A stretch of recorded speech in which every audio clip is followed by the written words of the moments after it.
Okay, this is going to be a different type of video. Actually, doing art videos is getting kind of boring, so I've decided to do something a little different every now and then. Just want to give you a little tour of my yard and gardening plans and what I've started.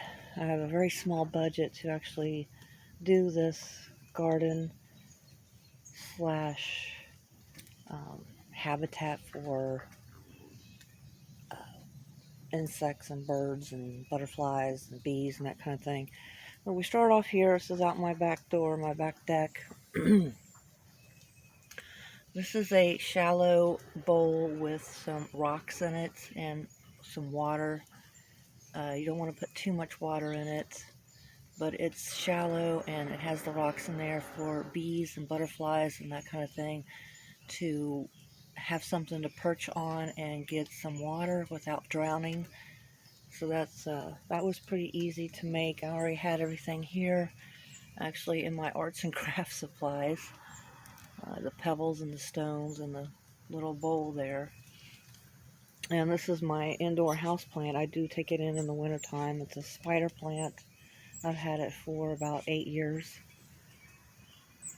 So then we go to here.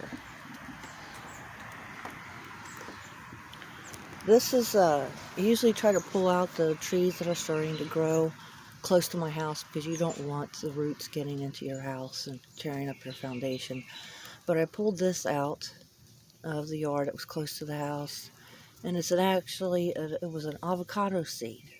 I guess raccoons had gotten it out of the trash. But it started to grow in my yard, so I planted it here.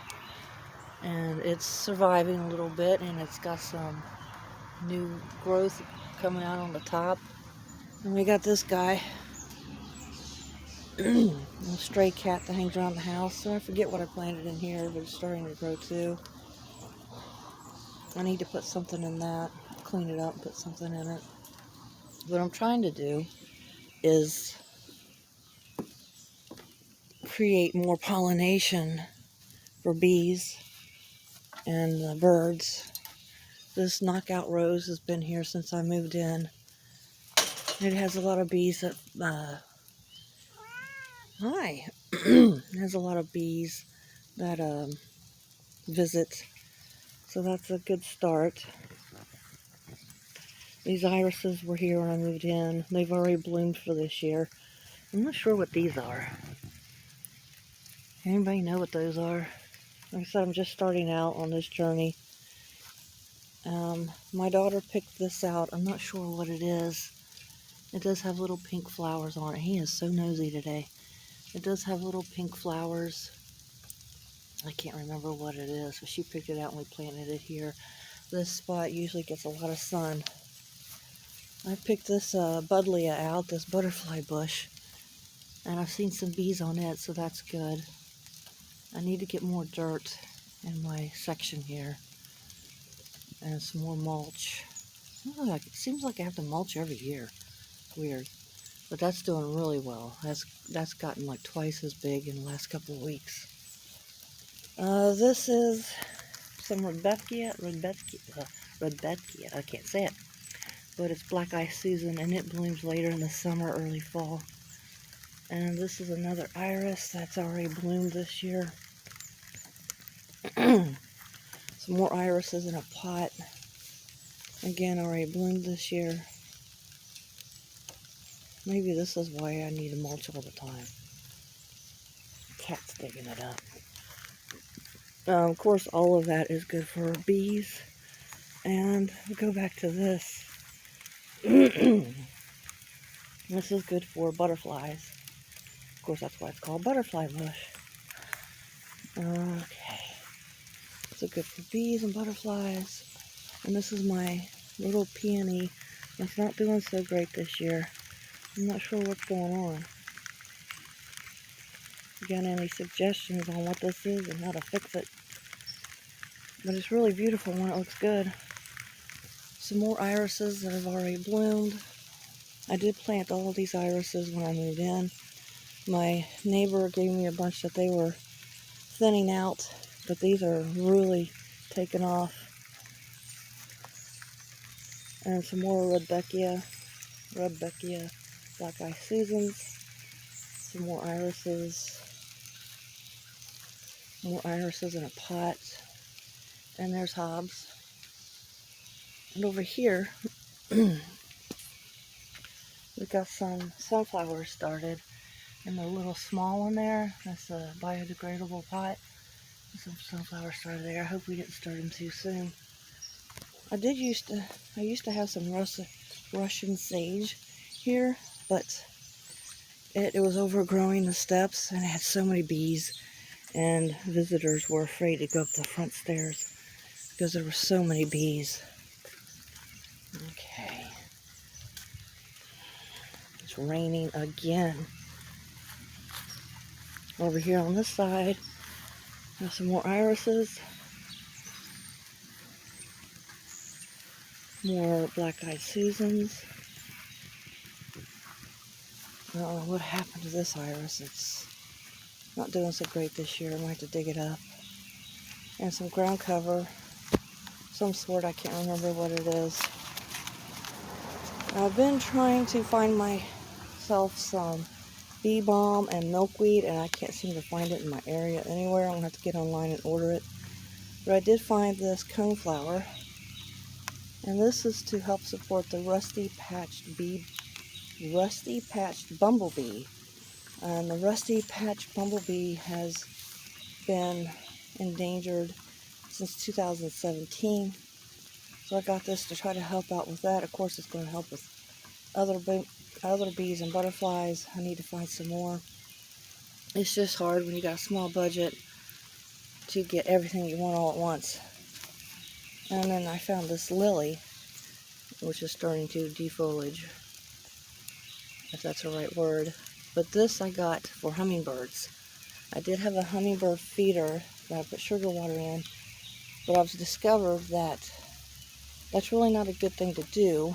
I don't put the dye in it, just the sugar water, but I found out that that makes hummingbirds reliant on humans, and they don't go out and actually pollinate. So I'm trying to get some flowers that help the hummingbirds. And I started out with this lily. So hopefully I can get some more, and it lives. This side gets a lot of sun too. Some more black-eyed Susans. I don't know what's going on with my irises here. They're not doing so hot. More black-eyed Susan, another iris. These are the bearded irises. And some more irises. That's about it. I did transplant just recently some of the Russian sage over here by my shed, but it's not doing so great either. I'm going to probably have to get a new plant, probably 2 of them, because they get pretty big. But I don't know if this side gets enough sun. Look, they look pretty pathetic. So I'm trying my best on the very small budget that I have to try to help pollinators and the monarch butterflies. I'm trying to get the milkweed for the common milkweed for the monarch butterflies. I want to get some of that, and I need that. Also, the common milkweed will also help with the rusty patched bumblebee. I like to get some more coneflowers and bee balm. I'm trying to get some bee balm, if I didn't say that earlier, for the rusty patched bumblebee. But I really appreciate you hanging out with me on this rainy day. And that little teddy bear angel statue, someone got me when my father passed away. So I've had that for about 12 years. It goes with me everywhere I go. But I want to thank you here. And if you got any suggestions or answers to the questions I ask, I would greatly appreciate it. Also, we have a ton of, there's my recycling can, a ton of raccoons. They live at my neighbor's, they live at my underneath my neighbor's shed, and they start coming out about 5 p.m., getting in the garbage, getting in everything, which, I mean, I like to support wildlife as much as I can, but when you gotta come out here with a baseball bat, not that I use it on them, just kind of make some noise and, you know, try to get them away. I come out here at night and there's raccoons all over the place, and then they just come dropping out of the tree. It's a little scary, and they could possibly have rabies. I'm not trying to hurt them, I just don't want them to attack me, so that's why I got this. It's actually a wiffle ball bat. But anyway, thanks everybody. Give me some suggestions on where I can find some milkweed and bee balm. I looked on Amazon, but for some reason my Amazon on my phone is all in Spanish and it won't translate back to English. And yeah, let's see what else. And this avocado seed that I planted, I will have to take it in the wintertime if I want it to survive. I need to clean out these pots. I've been doing other yard work this year. But thanks everybody, and just bear with me. I just finding doing art videos getting rather boring, and there's not much interaction with it. So it's kind of want to try a little something different to see if it helps my mentality. All right, thanks everybody. Have a great day.